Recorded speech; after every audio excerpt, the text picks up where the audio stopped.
She was searching all the prophets of the Lord and she was slaying them. இந்த நாட்களில் கூட अनेक விசுவாசிகள் अनेक ஊழியக்காரரை பிசாசு அவருடைய ஆத்மாவை கொலை செய்து கொண்டிருக்கிறார். And even today also many of the children of God's soul is being killed by Satan. எலியா சொல்கிறார் நான் ஒருவன் மாத்திரம் மீதியாக இருக்கிறேன் எலியா சொல்கிறார். And Elisha is telling that I alone is left. அத கர்த்தர் என்ன சொல்கிறார்? But what the Lord is replying, பாகாலுக்கு முன்பாக முழங்கால் படியிடாத பாகாலை யுத்தம் செய்யாத 7000 பேரை நான் இஸ்ரவேலில் மீதியாக வைத்திருக்கிறேன். But the Lord is giving the instruction that 7,000 Israelites who are not bowing down in front of the Lord, as well as they didn't kiss, I kept them for me. எலியாவுக்கு தெரியாது. And Elisha, we don't know that. யாருக்குமே தெரியாது. And nobody knows this. கர்த்தர் இப்படிப்பட்ட உண்மையுள்ள ஜனங்களை மறைத்து வைத்திருக்கிறார். And the Lord has just kept such a just and righteous people for the sake of Him. இந்த வருஷத்தின் கடைசியிலே தேவன் நம்மை கூட ஒரு மீதியான ஒரு சிறு கூட்டமாய் வைத்திருக்கிறார். And even the Lord in the end of this year also the Lord has kept a few people for Him. இயேசுவே கர்த்தருடைய தீர்க்கதரிசிகளை தேடி தேடி கொலை செய்து கொண்டிருக்கிறார். And Jezebel was searching all the children of God and she was killing everybody. எலியா ஒரு பெரிய தீர்க்கதரிசியா இருந்தாலும் கூட அவன் சொல்கிறான் நான் ஒருவன் மாத்திரம் மீதியா இருக்கிறேன் என்று சொல்லி. And Elisha, though he was a big prophet, he is telling that I alone is being left. ஆனால் தேவனோ உண்மையுள்ள தீர்க்கதரிசிகளை உண்மையுள்ள ஜனங்களை அவர் மறைத்து பாதுகாத்து வைத்திருக்கிறார். But whereas our Lord has just kept and hidden all his children of God who are righteous in the eyes of Him. மனுஷர் பார்க்கிற பிரகாரமாய் தேவன் பார்ப்பதில்லை. The Lord is not looking like as the human see. அவர் தேவனோ இருதயத்தின் ஆழங்களை ஆராய்ந்து அறிகிறவர். The Lord knows each and every bottom of the heart. கர்த்தருக்கு ஸ்தோத்திரம். Praise the Lord. இந்த 7000 பேர் எப்படி பாதுகாக்கப்பட்டார்கள்? How the 7,000 people was protected. இயேசுவினுடைய கண்களுக்கு எப்படி தப்பினார்கள்? How they escaped from the eyes of Jezebel. ஒன்றாம் புத்தகம் 18ஆம் அதிகாரம் 13ஆம் வசனம் படிப்போம். And let us read 1 Kings 18th chapter 13th verse. இயேசுவில் கர்த்தரின் தீர்க்கதரிசிகளை கொன்று போடுகிற போது நான் கர்த்தருடைய தீர்க்கதரிசிகளில் 100 பேரை ஒவ்வொரு கெபியிலே 50 பேராக ஒழித்து வைத்து அவர்களுக்கு அப்பமும் தண்ணீரும் கொடுத்து பராமரித்து வந்த என்னுடைய செய்கை என் ஆண்டவனுக்கு அறிவிக்கப்படவில்லையோ? கர்த்தருக்கு ஸ்தோத்திரம். Praise the Lord. இவர்கள் எப்படி பாதுகாக்கப்பட்டார்கள்? How they were just preserved. இயேசுவினுடைய கைக்கு எப்படி தப்புவிக்கப்பட்டார்கள்? How they were just delivered from the hands of Jezebel. அவர்கள் மலையின் கெடிகளிலே ஒளித்து வைக்கப்பட்டிருந்தார்கள். They were hidden inside the caves. மலையினுடைய கெடிகளிலே அவர்கள் மறைத்து வைக்கப்பட்டிருந்தார்கள். They were just hidden inside the caves. கர்த்தருக்கு ஸ்தோத்திரம். Praise the Lord. பிசாசுடைய வல்லமைக்கு நாம் தப்ப வேண்டும் என்றால் நாமும் மலையின் கெடிகளிலே கண்மலையின் வெடிப்புகளிலே மறைத்துக் கொள்ள வேண்டும். If you want to get protection away from the snares and the fire of Satan, we have to be under the prince of the rocks. இதுவரைக்கும் நாம் பாதுகாக்கப்பட்டிருப்பது கிறிஸ்துவுடைய அந்த வெடிப்புகளிலே கண்மலையின் வெடிப்புகளிலே நாம் பாதுகாக்கப்பட்டிருக்கிறோம். And this much how we have been protected from the eyes of Satan is because we have been protected inside the crevices of rock, the Christ. உன்னத பாட்டு புத்தகம் 2ஆம் அதிகாரம் அவருடைய 14ஆம் வசனத்தை படிக்கிறோம். So let us read the Songs of Solomon 2nd chapter 14th verse. அங்கே மணவாட்டி குறித்து இப்படி சொல்லப்பட்டிருக்கிறது. And here about the bride it has been explained. கண்மலையின் வெடிப்புகளிலும் சிகரங்களின் மலைகளிலும் தங்குகிற என் புறாவை என்று சொல்லுகிறார். And here it has been given the dove which is dwelling in the crevices of the rock. கண்மலையின் வெடிப்புகளிலே தங்குகிற என் புறாவே. And the dove which is living or dwelling in the crevices of the rock.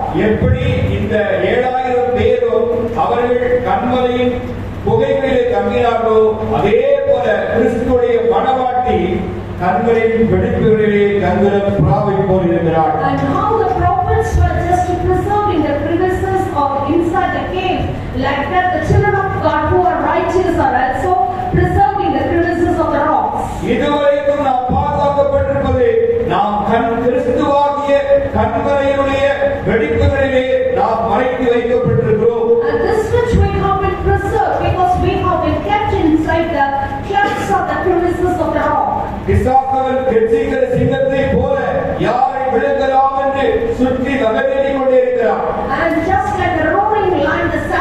just roaming at the back of us.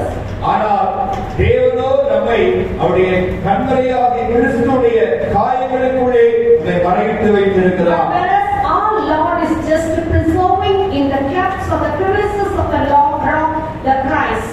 1 கொரிந்தியர் 10ஆம் அதிகாரம் 4ஆம் வசனத்தில் இப்படி படிக்கிறோம். So let us read 1 Corinthians 10th chapter 4th verse. அவர்களோடு கொடுத்த ஞான கண்மலையின் தண்ணீரை அவர்கள் குடித்தார்கள். And they have drank the water. What was actually running along with them? 1 கொரிந்தியர் 10ஆம் அதிகாரம் ஒரே ஞானபானத்தை குடித்தார்கள். எப்படி எனில் அவர்களோடு கூட சென்ற ஞான கண்மலை தண்ணீரை குடித்தார்கள். அந்த கண்மலை கிறிஸ்துவே. And they all drink the same spiritual drink, for they drank of that spiritual rock that followed them, and that rock was Christ. அவர்களோடு கூட சென்ற ஞான கண்மலையின் தண்ணீரை குடித்தார்கள். And they just drank the spiritual rock that followed them, அந்த கண்மலை கிறிஸ்துவே. and that rock was Christ. இந்த 7000 பேரும் எப்படி பாதுகாக்கப்பட்டார்கள்? How the 7,000 prophets have been preserved? அவர்கள் இயேசுவின் கைக்கு எப்படி தப்புவிக்கப்பட்டார்கள்? How they were just delivered from the hands of Jezebel? கண்மலையின் கெபிகளுக்குள்ளே மறைக்கப்பட்டார்கள். Because they have been hidden under the clefts and crevices of the rock. இதுவரைக்கும் நாம் பிழைத்திருப்பது, நாம் பாதுகாக்கப்பட்டிருப்பது கண்மலையாகிய கிறிஸ்துவுடைய காயங்களுக்குள்ளே வைத்து அவர்களை பாதுகாத்திருக்கிறார். And this much we and our family has been preserved because the Lord has preserved in the crevices, that is the Christ, the rock. கண்மலையின் வெடிப்பு என்றால், கண்மலை என்றால் கிறிஸ்து. அந்த வெடிப்பு என்று சொன்னால் அவர் பட்ட காயங்கள், பாடுகள். And the rock is the Christ, and the crevices of the clefts is actually the star which has been undertook by him. கர்த்தருக்கு ஸ்தோத்திரம். Praise the Lord. உபாகமத்தின் புத்தகம் 1ஆம் அதிகாரம் 31ஆம் வசனம். So Deuteronomy 1st chapter 31st verse. உபாகம் 1:31.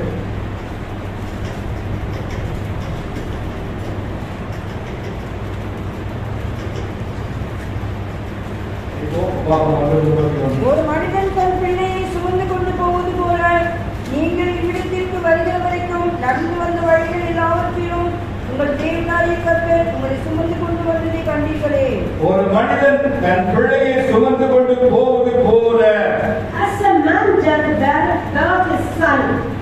ஒரு மனிதன் தன் பிள்ளையை தன் தோளின் மேல் சுமந்து கொண்டு போவதை போல உங்கள் தேவனாகிய கர்த்தர் உங்களை சுமந்து கொண்டு வந்திருக்கிறார். How a father is just carrying his child over his shoulder, like that our Lord has just carried us all these ways. கர்த்தருக்கு ஸ்தோத்திரம். Praise the Lord. ஒரு பிள்ளையை கொஞ்சம் தூக்கி தோள வைக்க முடியும். And a small child, only one child, we can just keep it over the shoulder. தூக்கி தோள்ல வைக்கும் போது அதோட பாரம் தெரியாது. And when we are just taking the baby and keeping over the shoulder, you won't feel the burden. நடந்து கொண்டே இருப்போம். And you will be just going on walking.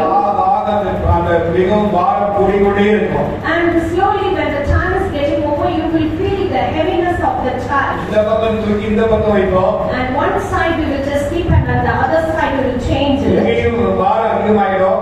When the left side is just getting burdened, தூக்கி கையில வைப்போம். and we used to change it over the hand, அங்கே பாரம் அதிகமாயிடும். and there also the weight is increasing, அந்த பிள்ளை கீழே என்ன செய்யாது, நடக்காது. and this child is not willing to walk. அது நடக்கக்கூடிய பிள்ளையா இருந்தாலும் சரி, தூக்கு தூக்கு என்று சொல்லும். Though the child is able to walk, yet it used to compel that we have to carry him. தகப்பன் படுகிற வேதனை வெளியே சொல்ல முடியாது. The father is unable to express what's the pain inside him. தாய் சுமக்கிற அந்த வேதனை வெளியே சொல்ல முடியாது. And the mother, they are unable to just share the pain what they have அந்த done. வேதனையெல்லாம் உள்ளே சகித்துக் கொண்டு அந்த பிள்ளையை தோளின் மேல் சுமந்து கொண்டு வருவதை போல, And all the pain, the mother is just having everything in his heart similar to that. கர்த்தருக்கு ஸ்தோத்திரம். Praise the Lord. நாம் தேவனுக்கு நம்முடைய கிரிகளினாலே, வார்த்தையினாலே எவ்வளவோ அவருக்கு நம்ம வேதனை கொடுத்தாலும் கூட இன்னமும் அவனை தூக்கி சுமந்து கொண்டே வந்திருக்கிறார். And we did a lot of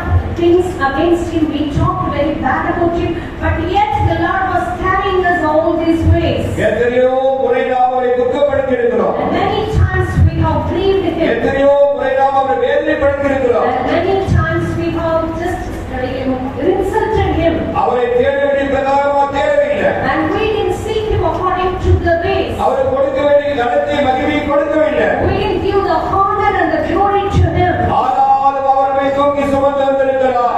Yet he has carried us all the ways.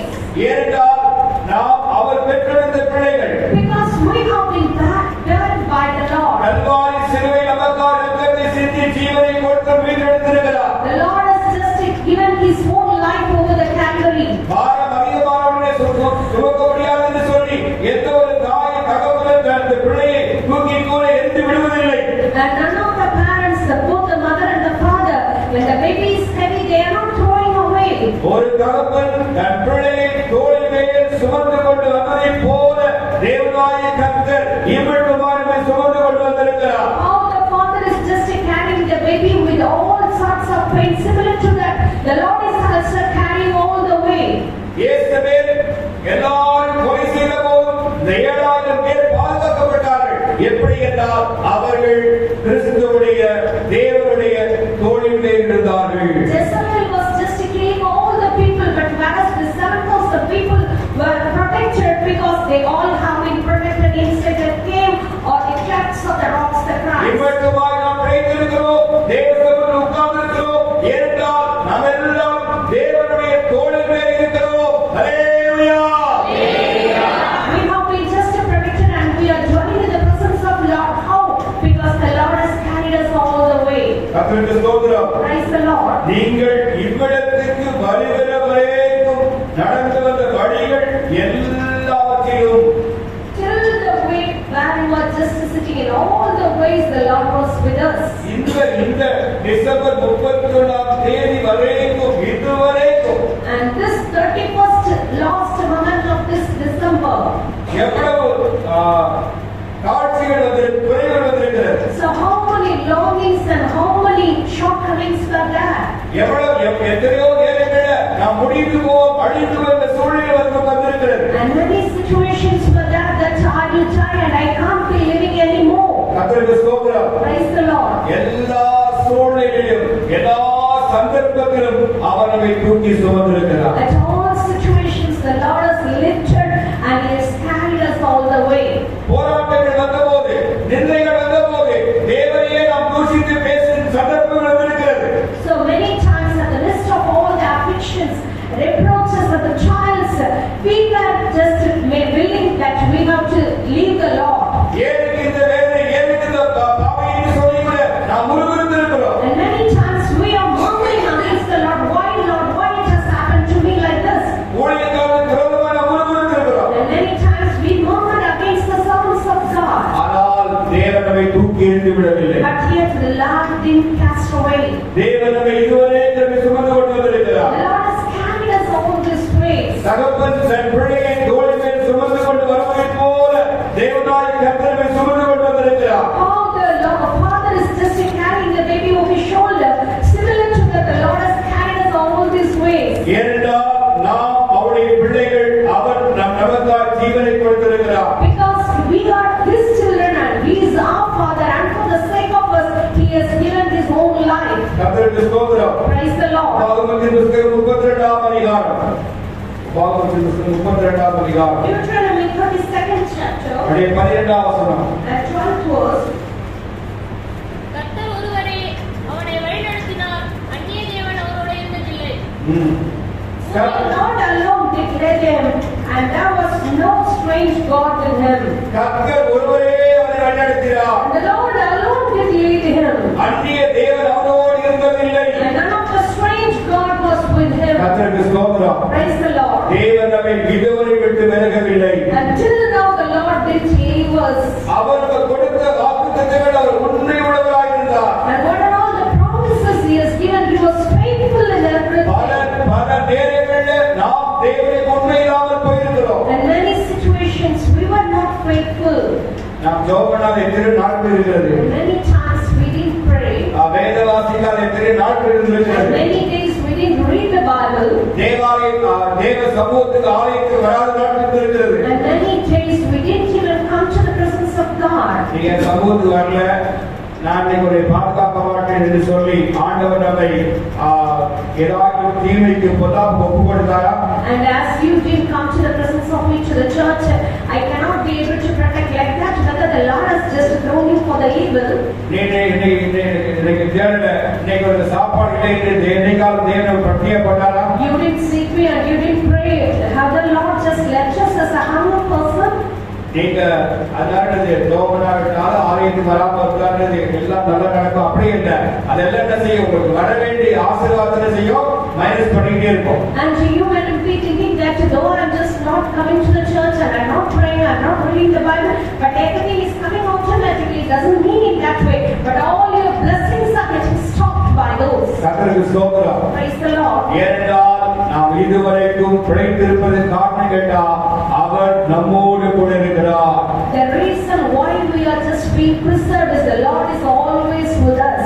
கர்த்தருக்கு ஸ்தோத்திரம். Praise the Lord. அடிக்கடி சொல்லுவேன், கர்த்தர் என்னோடு இருக்கிறார் என்பதற்கு எந்த அத்தாட்சியும் அடையாளமும் எதுவுமே தேவையில்லை.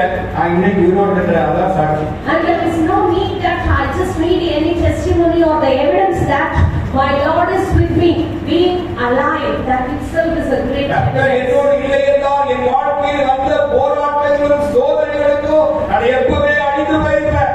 If the Lord was not with me, I might have died with all the afflictions and trials and temptations which has happened in my life. என்னுடைய சாட்சிய வாழ்க்கை கேட்கிறவர் கண்ணீர் விட்டு அழணும். அதுதான் என் வாழ்க்கை. And when they are just hearing the testimony of mine, they should cry. That is the aim of mine. உலக பிரகாரமா எந்த நன்மை நான் பார்த்ததே கிடையாது. And the worldly way, I didn't see any of the blessings in my life. எல்லாம் இழப்பு தான். I just met with a lot of loss in my life. எல்லாமே வாழ்க்கையில் வந்த எல்லாம் இழப்பு தான், நஷ்டமே தான். And whatever has happened in my life, everything was a great loss to me. கர்த்தருக்கு ஸ்தோத்திரம். Praise the Lord. ஆனால் தேவனுக்குள்ளாக தேவனை என்னை சந்தோஷமாய் மனமகிழ்ச்சியாய் வைத்திருக்கிறார். But yet the Lord has just kept me in a rejoicing way. கர்த்தருக்கு ஸ்தோத்திரம். Praise the Lord. எவ்வளவு காரியங்கள் நடந்த போதும் இன்னைக்கு நான் சந்தோஷமா இருக்கேன். இன்னைக்கு தேவனுக்குள்ள ஆசீர்வாதம் இருக்கு. காரணம் கேட்டா அவர் என்னோடு இருக்கிறபடியா. And even after having all these trials and then afflictions in my life, but yet how I am just being happy is because the Lord is always இந்த with me. உலகத்தின் காரியங்கள், உலகத்தில் எந்த பொருளும் பணமோ எந்த ஆசீர்வாதமோ எனக்கு சந்தோஷம் கொடுப்பதில்லை. என் சந்தோஷம் எனக்கு கொடுக்கிற கிறிஸ்து மாத்திரமே.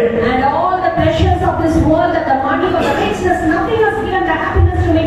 The Lord is being with me and He is inside me. That is the perfect happiness I have. எப்படி அந்த 7000 பேர் அந்த மலையுடைய கெடிகளுக்குள்ளே வெடிப்புகளுக்குள்ளே மறைத்து தேவனை பாதுகாத்தாரோ அதே போல தேவன் நம்மை 2024 வரைக்கும் பாதுகாத்து ஒரு புதிய ஆண்டுக்குள்ளே தேவன் நம்மை கொண்டு போகிறார். And how the Lord has just protected the 7,000 people under the crevices of the rocks and the caves. Similarly, the Lord has protected us during this 2024 and He is making us to face the new year. தேவன் ஏன் நம்மை பாதுகாத்தார்? Why should the Lord preserve us? அவர் ஒரு பெரிய ஒரு தீர்மானத்தோடு இருந்தார்கள். Because there was a great determination inside them. எல்லாம் பாகால் என்கிற விக்கிரகத்தை வணங்குகிறார்கள். And all the people are just bowing in front of the ball. அதுக்கு முன்னாடி முழங்கால் படி நமஸ்கரிக்கிறார்கள். They were kneeling down and they were worshipping that. அதை குற்றம் செய்கிறார்கள். They were kissing that gods. இவர் என்ன சொல்கிறார்கள்? But what they are telling நாங்கள் you, ஒருபோதும் செய்ய மாட்டோம். they are telling that we will never do that work. தேவனை தவிர வேறு யாருக்கும் நாங்கள் முழங்கால் படியிடவே மாட்டோம். Apart from our Lord, we will never bow in front of any of the gods. தேவனை தவிர வேறு யாரையும் நேசிக்கவே மாட்டோம். And apart from the Lord, I will never love anybody. அதிலே ஒரு உறுதியாக இருந்தார்கள். தேவன் அவரை பாதுகாத்தார். They were steadfast in that because the Lord has just protected them. இந்த வருஷம் வரைக்கும் கடைசி வரைக்கும் தேவனை பாதுகாத்து கொண்டு வந்திருக்கிறார். And till the last moment, the Lord has preserved me all these ways. உங்கள் வாழ்க்கையில என் வாழ்க்கையில ஏதோ ஒரு பகுதியில கர்த்தர் ஒரு உண்மையை கண்டிருக்கிறார். And in your life as well as in my life, the Lord has just seen the faithfulness inside us. தேவன் ஏதோ உண்மையை பார்த்துதான் இதுவரைக்கும் நம்மை ஜீவனோடு பாதுகாத்து வைத்திருக்கிறார். The Lord has just seen some of the faithfulness inside you. That's the reason He has just preserved you this time. இன்னும் தேவன் ஒரு ஆண்டை கூட்டி கொடுப்பாரானால் அந்த ஆண்டிலே இன்னும் அதிகமாக தேவனுக்கு உண்மையுள்ளவராய் காணப்பட வேண்டும். If the Lord is just giving us one more year, even in that year also, we should be faithful at the most. ஏன் தேவன் ஒரு ஆண்டை கூட்டி கொடுக்கிறார்? Why the Lord is அதிகமாய் பணம் சம்பாதிக்கோ அல்ல வீடு கட்ட அதற்காக அதெல்லாம் தேவன் கொடுப்பார். And not to just earn the money and to just increase your property. That will come automatically. ஆண்டவரே எனக்கு ஒரு புதிய ஆண்டை கொடுக்கிறாரா? Lord, if you are just giving me a new year, உமக்காக நான் அதிகமாய் பிரயாசப்படுவேன். I will just try and I will just live for you. உம்முடைய நாமத்துக்காக